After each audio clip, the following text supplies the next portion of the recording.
પૂજ્ય બાપુને ગુરુ મહારાજને આપણે સાંભળવા છે. આઈમાઓના બધાના તો આશીર્વાદ છે જ, માતાજી ડોહીઓના આશીર્વાદ છે. ડોહીઓ બધા બેઠા છે, એના થકી આપણે રૂડા છીએ. અને અમારા ડોહીમાં હું એટલે અમુક બોલતા નથી, બસ વધારે કાંઈ નહીં. બાપુ પ્રણામ કરી તમને આઈમાઓને બધાને એક જ દુહો, અને ખાલી ટૂંકમાં આપણે કહે ને નાત ગંગા કહેવાય, એટલે બધી નાત ગંગાને પ્રણામ કરી અને એક દુહો કે આવડી નાયત વડીલો બધા પાઘડીઓવાળા બેઠા, ગુરુ મહારાજ આઈમાં બ્રહ્માંડ ભાણુદરી કહેવાય, ત્યાં બોલવું. એટલે એક બાઈ દરિયાને કાંઠે હેલ લઈને જતી હતી, અને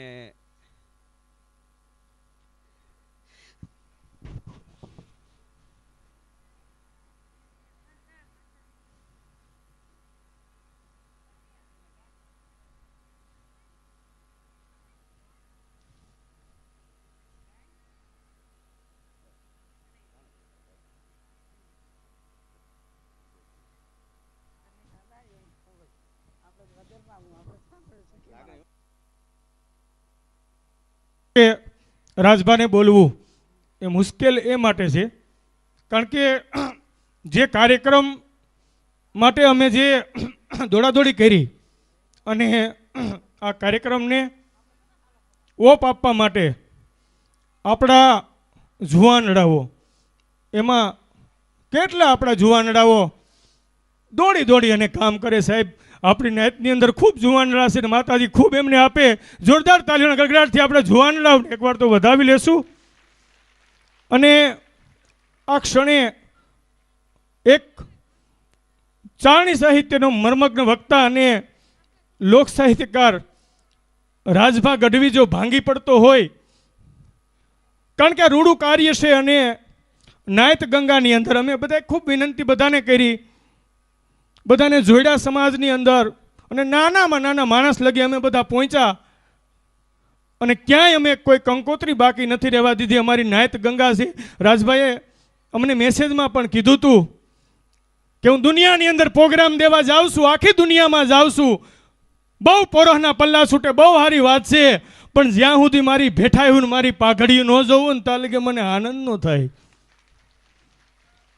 આ ભોળપણ સાહેબ અને આવું રૂડું આ કાર્ય કરી રહ્યા છે, ત્યારે મને લાગે છે કે રાજભા માટે બોલવું અને મારી માટે પણ આ તકે બોલવું ખૂબ મને પણ અઘરું લાગી રહ્યું છે. કારણ કે અમે 24 કલાકથી આ કાર્યક્રમનો ઓપ આપી રહ્યા છીએ, અને અમારા જુવાનડાઓ ખંભે ખંભો મુલાવીને કોઈને કાંઈ સિંધીએ કોઈ કાંઈ ના પાડતું જ નથી સાહેબ.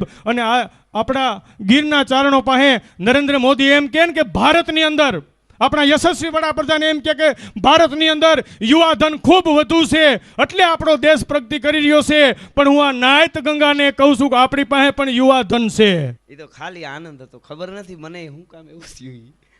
એટલે ખાલી બાપુ એક નાનકડી વાત આપે કીધું એટલે મને યાદ આવે. હું નાનો હતો મારા મા વાર્તા કરતા, અને ટૂંકી વાર્તા છે, સારી છે, ઝીણકી એવી. એક ટીટોળી અને ટીટોળો દરિયાને કાંઠે રહેતા હતા.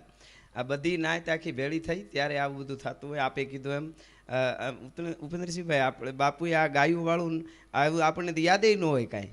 બાપુ કે એવું કંઈક કરો ને તો દૂજાણું લઈને દીકરીઓ જાય, દીકરીઓ રાજી થાય ને હાહરિયા રાજી થાય. એમાં આપણે બીડું ઝડપી લીધું. એટલે બાપુને તાળીએથી આપણે ગુરુ મહારાજની વંદના કરીએ. એટલે આ નાનકડી વાર્તા, ટીટોળો રહેતા હતા ને, શણ ક્યાંક વૈયા ગયા આડાવાળા. એમાં દરિયામાં વીડ આવી, હાડોડો ઉસાંગ કરતી તો ઈંડાને લઈને વહી ગઈ, અને ઈંડા વૈયા ગયા દરિયામાં. તો વૈયા ટીટોળો આવ્યા તો જોવે તો ઈંડા નથી, કે દરિયો લઈ ગયો, વીડ આવેલી છે.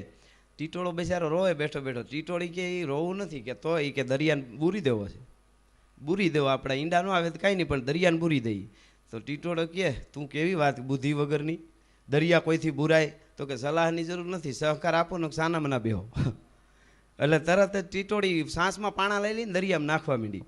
એટલે નાખવા માંડી. ટીટોળા નથી, હાસી વાત છે, બેહું એના કરતાં અમે મદદ તો કરું, અમે બુરાય નથી કાંઈ નહીં, પણ મને એમ તો થાય મેં મદદ કરી હતી. તેમાં સકલીનું ટોળું નીહર્યું કે શું કરો? કે દરિયો બૂરી દેવો, અમારે ઈંડા લઈ ગયો.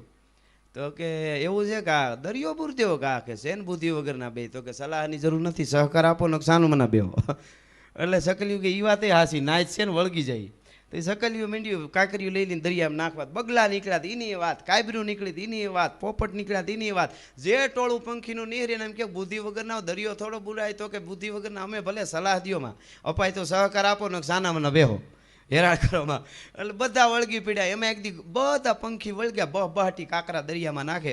એમાં એક દી ગરુડ પ્રમુખ નાયતનો કહેવાય ને વડીલ કહેવાય, ગરુડ નીકળ્યો કે નાયત હું ભેળી થઈ દરિયા કાંઠે. બધી નાયત ભેળી થઈ એટલે ત્યાં ગરુડ ઉતર્યો કે શું હશે આ બધું? કે દરિયાને બૂરી દેવો. કે હું કામ બૂરી દેવો? તો કે અમારે ઈંડા લઈ ગયો ટીટોડી નાઈ કે. તો કે છે ને આખી નાયત બુદ્ધિ વગરની કે. બધા ભેળા થઈને વળગ્યા. દરિયા કોઈ દી બુરાય તો પ્રમુખ હોય ભલે રહ્યા, નાયતના વડીલ હોય ભલે રહ્યા, દેવાય તો સહકાર આપો ને સાનામાં ન બેહો, બીજી રહેવા દો. એટલે એને એમ થયું એ વાત એ હાચી, નાચ ભેગું જોડાઈ જવું જોઈએ. તો ગરુડે વળગી પીડ્યો, મોટી મોટી પાંખોમાં શીલાવું લઈ હળહળો હોસાંગ દરિયામાં નાખવા માંડ્યો. બધાય વળગ્યા. ભગવાન બે ત્રણથી વિચાર કરે કે ગરુડ ક્યાં ગયો? ક્યાંક જવાનું હોય તો ઓસિંતાનું કામ પડે તો આપણું વાહન ન હોય તો શું થાય? તો ભગવાન આવ્યા ફરતા ફરતા નારાયણ દરિયાને કાંઠે મારી. તે દરિયાને કાંઠે માં વાત કરતા જોઈને કહું તો તે ભગવાન આવ્યા હતા. આવીને કે ગરુડ શું છે આ બધું નાય તાખી બહાટી બોલાવી કે દરિયાને બૂરી દેવો? કાં તો ટીટોડીને ઈંડા લઈ ગયો. કે ગરુડ તને ખબર નથી પડતી, તો નાયતનો વડીલ કહેવાય, નાયતને જ નહીં હોય ખબર. હાલો કે કેમ? કે દરિયો કોઈથી બુરાય તો ભગવાન હોય પગે લાગી અપાય તો સહકાર આપો, નકર કાંઈ વાંધો નહીં, બીજી સલાહની જરૂર નથી. એમ ભગવાનને વિચાર થયો કે આ તો કાંઈ આવવાનું નથી ગરુડ, નાય તાર્ય છે.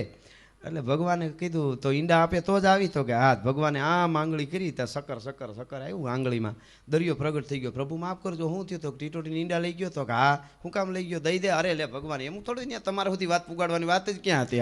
આ તો અમને ડાયરેક્ટ કહી દીધું તમે પાડો કહેવાય, એવી ક્યાં વાત જ. હું તો ના આગળ તરત દરિયો લઈને આવી ગયો. નાયત ભેળી થાય તો દરિયાને પણ દેવા આવવું પડે, ગમે એકવાર નાયતને ભેળું થવું પડે. એ પાકું પાકું અને પાકું. બસ આટલી વાત કહી અને ખૂબ આનંદમાં છું, બીજું કાંઈ નથી. આનંદ છે એકદમ. બધા નાયતને પ્રણામ, મારા માવડીઓને પ્રણામ, પૂજ્ય ગુરુ મહારાજ, જનકસિંહ મહારાજ અને બધાને પ્રણામ કરી અને બધાને જય માતાજી અને વર વધુ અને બધાને ખૂબ ખૂબ શુભેચ્છાઓ, અભિનંદન, કોંગ્રેચ્યુલેશન, થેન્ક યુ, ધન્યવાદ.